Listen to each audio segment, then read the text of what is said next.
Unboxing time! Welcome to our YouTube channel, Musical World Music. So ito guys, ang bubuksan natin yung guys ngayong araw na ito ay yung original Princess of Pop noong 80s. So parang alam nyo na guys kung sino yon. And obvious sa ating background yung mga plaka ni Debbie Gibson. So siya yung nasa loob ng package na ito. And ito ay limited edition. And ang pagkakaalam ko ay colored vinyl press ito guys. Sa isa sa mga iconic album niya na nailabas noong late 80s. So buksan na natin guys. Debbie.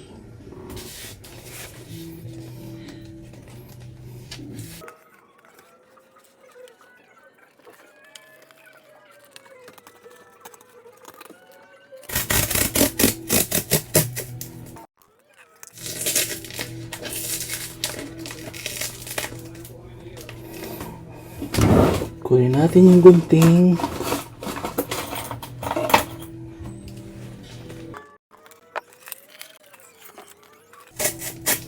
Sana walang damage guys. Yun ang parati kong pinipray parati na walang damage yung mga package. Ito guys ay plaka, vinyl record. So, tingnan natin. Sana walang damage talaga.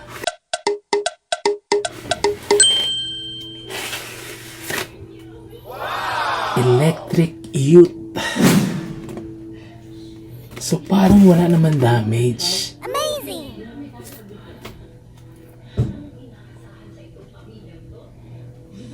Wow. May konting ano lang pero okay lang naman.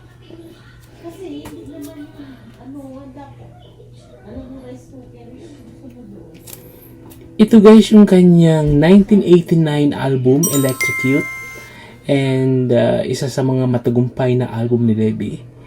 And after nito guys, medyo naglaylo yung career. Kasi nilabas na yung Anything is Possible. Sinundan ng Body, Mind, Soul. So, ito guys yung kanyang second studio album. Pagkatapos ng kanyang debut album na Out of the Blue. So, napakaganda guys ng mga song dito guys. Sobrang ganda ng mga song. Andito guys yung Electric Youth nga. And then yung No More Rhyme.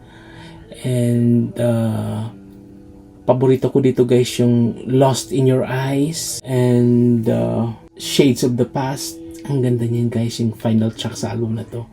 So ayan guys. Mayroon siyang 1, 2, 3, 4, 5, 6, 7, 8, 9, 10, 11. 11 tracks sa album na to. Ito yung back cover. Yan. Release to guys ng Warner Music. So, Waya Records. And itong edition na to guys, nilabas ng Friday Music. Itong special edition na to. So, I think part ito ng anniversary edition ni Debbie. So, limited edition, colored vinyl pressed. And ang color guys ng plaka sa loob, ang pagkakaalam ko nito, nung in-order ko siya online, gold, parang yellow, transparent yellow yung plaka. So, i-check natin kung talagang tama yung nasa description ng item doon sa pag-purchase ko. I hope. Kasi yun yung gusto kong edition guys, yung gold bagay dito sa album na to. And mayroon ako nito guys, yung first press, yung unang labas noong 1989. So, ito guys ay reissue, special edition, kumbaga limited edition guys, colored vinyl pressed. So yun guys, si Debbie. Ito guys yung pinakauna kong artist na nagustuhan. And then pumasok na si Mariah. And then ang dami ng artist na mga nagsunuran or mga dumaan na mga artist. Pero siya yung originally favorite artist ko talaga nung bata pa ako. Since elementary days. I think mga 8 years old pa lang ako. Pinapatugtog ko nitong mga kanta niya dito sa Electric Youth. Yung especially yung sa side A kasi tape yung during that time ang mayroon ako nito kasi tape. Paborito ko yung side A nung tape. Talagang nire-rewind ko yun sa karaoke namin. So, sobrang memorable sa akin ang album na to. Ito ang pinaka-paborito kong album ni Debbie, Electric Youth. And I think parang nominated sa Grammy and American Music Award. Basta ito yung pinaka-successful niyang album guys. Bukod doon sa debut Out of the Blue. So buksan na natin guys. Yan. Debbie Gibson. 80s Princess of Pop. Yan. Bago naging si Debbie muna. Buksan na natin guys. Yung gunting. Ayan. Huwag na natin tanggalin guys yung plastic kasi hindi naman to gatefold. So, dahan-dahanin lang natin. Wait.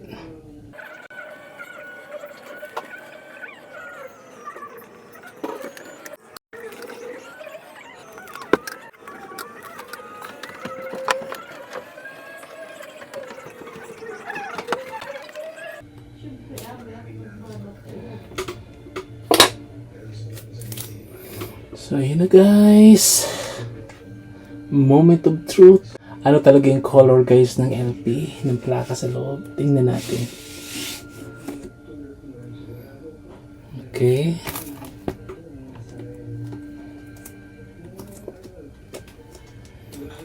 Ayan guys, yung mga lyrics ng song andito. Behind this album. Ayan yung mga lyrics guys. Tapos yung thank yous niya dito. Kompleto ito. Ayan. Reissue. Limited edition. Tapos yung plaka. Buti na lang guys.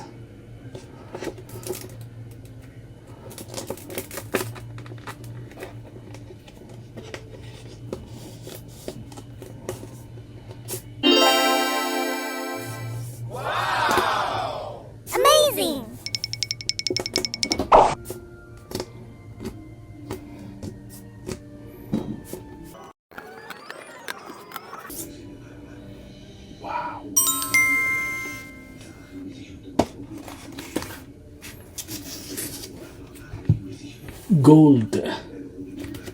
Yellow. Transparent siya guys. Oh. Wow. Amazing! Ganda. I think ito yung side 1 and side 2. Wala na yung label ng record company niya. Nakalagay na lang dito, Friday Music. So, yun guys. Meron din isang edition dito guys, yung red. Ito kasi yung gusto ko talaga, yung yellow, parang gold. So, yun lang guys. Hanggang dito na lang ulit. At least nakapag-unboxing tayo kahit madalian lang. Ito guys yung kanyang second studio album, Electrocute, na isa sa mga successful album noong 1980s sa history ng Amerika. And ginawa niya ito guys ng world tour. And sobrang successful din guys. And mayroon din yung nilabas VHS. And na-transfer din yung guys sa format ng DVD. Check nyo na lang guys online kung may makita kayo. So pag may nakita kayo, grab nyo na kasi rare na yan. Mahirap nang hanapin. So guys, again, Debbie Gibson, Electrocute. Yan si Debbie nung kabataan niya. And nanood ako guys nung concert nito dito sa Manila. And pinapilman ko sa kanya yung Electrocute na CD. Kasama niya si Tiffany. Diba? Tiffany, Debbie, sila yung rivalry noong 1980s. Parang Britney and Christina Aguilera noong 90s. So, sila yung rival nung kapanahonan nila. Kasi both successful. Pero mas, para sa akin mas sumikat talaga ng huso si Debbie. Mas maraming nahatak na fans. Parang Britney Spears kasi siya nung time na yun eh. Magaling sumayaw. Yung boses niya, may kakaibang tunog talaga. Unique and actually, belter nga siya eh. And then, songwriter. Si Debbie ay songwriter. Composer. So, talented talaga. siyang gumagawa guys ng kanyang mga kanta. So yan guys, sa kapagbigay ko ng konting impormasyon about kay Debbie. So ito guys yung kanyang Electrocute na binuksan natin ngayong araw na ito. Second studio album. And guys, thank you for watching. And don't forget to like and subscribe. And parati ko pa rin sinasabi guys, always be kind. God bless us guys. Thank you for watching. Debbie. Ganda.